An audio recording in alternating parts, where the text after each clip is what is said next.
Have you ever felt like you are a living contradiction? There is the you that you present to the world, the competent, rational, and well-meaning individual, the person who strives to be good, to be successful, to be in control. And then there is the other one, the stranger who lives within you, the one who emerges in your darkest moments, in your ugliest fantasies, in your most inexplicable acts of self-sabotage. It is the part of you that is lazy when you want to be disciplined, that is cruel when you want to be kind, that is terrified when you want to be courageous. It is the saboteur, the monster, the dark and unruly twin, who seems to be locked in a permanent and often losing battle with the person you're trying to be. You have likely spent most of your life engaged in this internal civil war. You have tried to conquer this dark twin, to starve it, to shame it, to reason it into submission. You have built a life on the fragile hope that if you just try hard enough, if you just become better enough, you can finally vanquish this enemy within and achieve a state of lasting peace and self-control. But the enemy never surrenders. It only retreats into the darkness, where it gathers its strength, waiting for your moment of weakness to erupt once more, leaving you in a state of shame, confusion, and profound despair. You are a house divided against itself, and you are beginning to suspect that it is a war you can never ever win. This is the most fundamental and agonizing of all human dramas. And it is a drama that the great Swiss psychologist Carl Jung placed at the very center of his entire psychological system. This is not just a personal neurosis, a private character flaw. This is the eternal, archetypal, and absolutely essential battle between what Jung called the shadow and the self.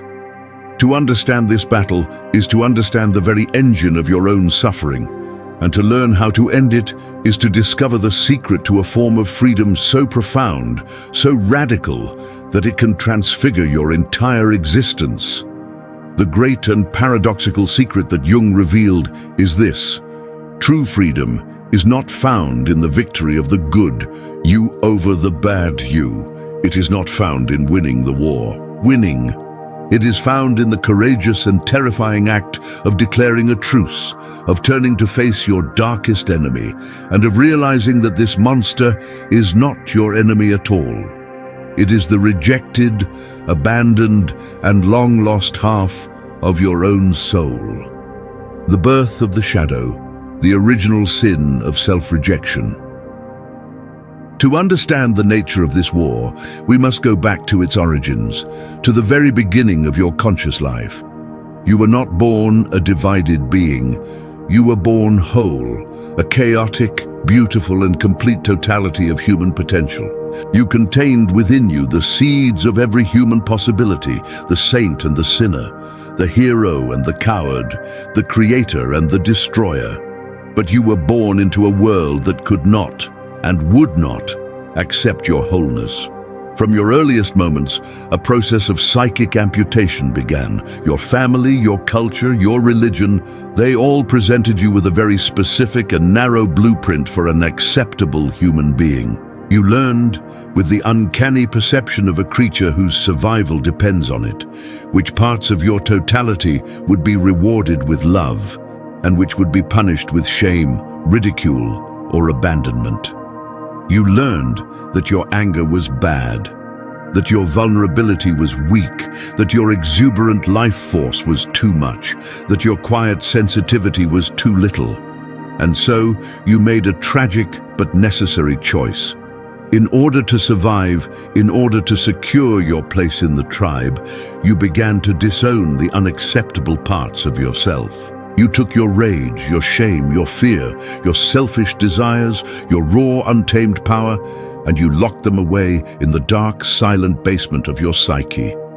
This is the birth of what Jung called the shadow. The shadow is the living repository of everything you have refused to be, and in its place you constructed a conscious identity, a persona, a good, acceptable self that was built upon the foundation of this profound and devastating act of self-rejection. This is the original sin, from which all your inner conflict arises. You have split the world and yourself into a false and unsustainable binary of good and evil. The conscious ego, the you that you identify with, becomes the champion of the light. The unconscious shadow becomes the resentful and increasingly powerful king of the darkness. And the war begins. Your entire conscious life becomes the project of maintaining this division, of keeping the basement door locked, of ensuring that the good you remains in control. But this is a project that is doomed to fail, for you cannot wage a war against half of your own soul and ever hope to find peace. The guerrilla warfare of the soul, how the shadow runs your life. The shadow, being a living and essential part of your own life force, will not consent to its own imprisonment. It will not be silenced.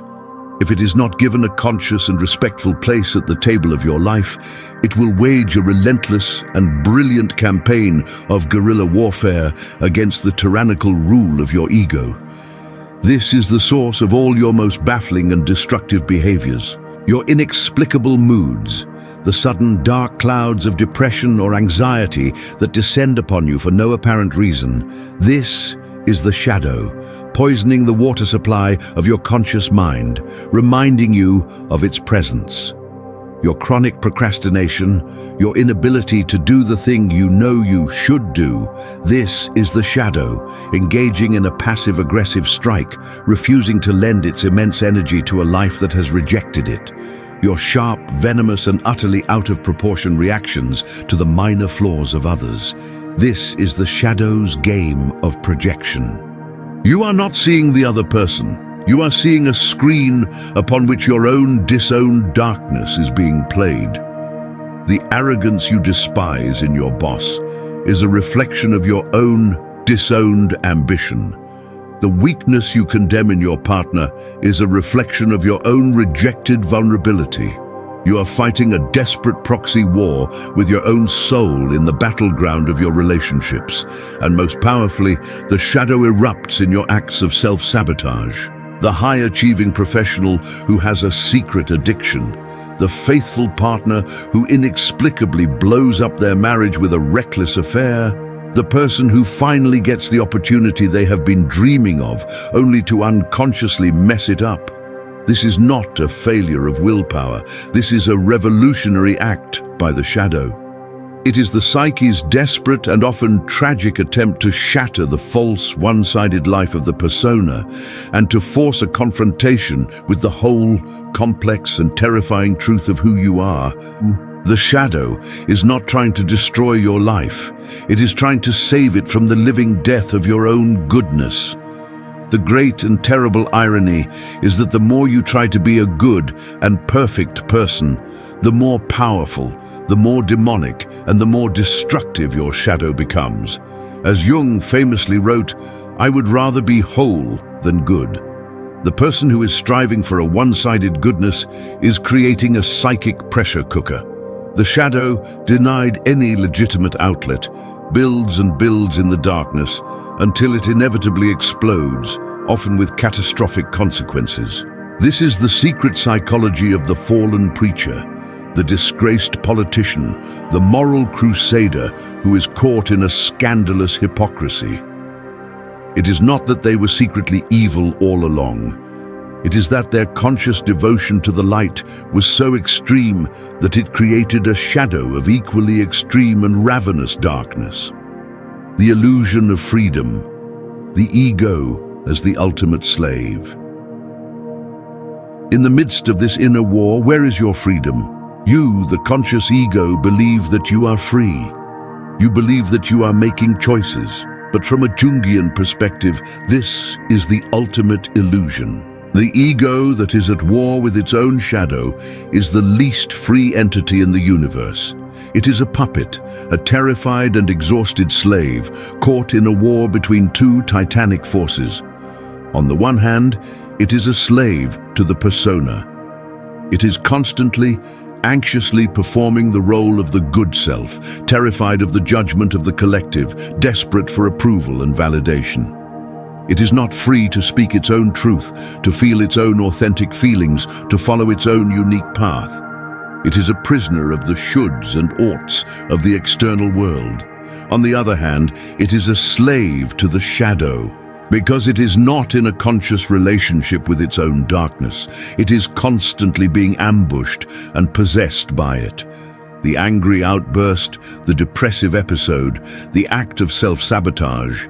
In these moments, the ego is not in charge. It is a helpless passenger in a car that has been hijacked by a furious and long-imprisoned stranger.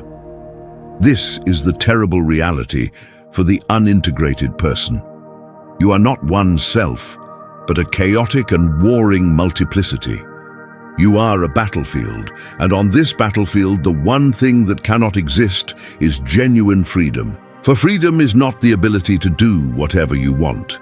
Freedom is the ability to choose, consciously and deliberately, who you will be.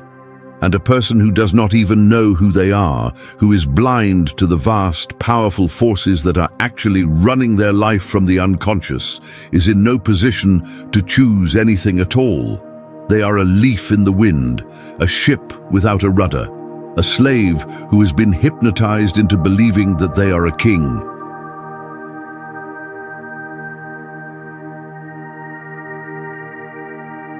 The path to true freedom, the sacred work of integration.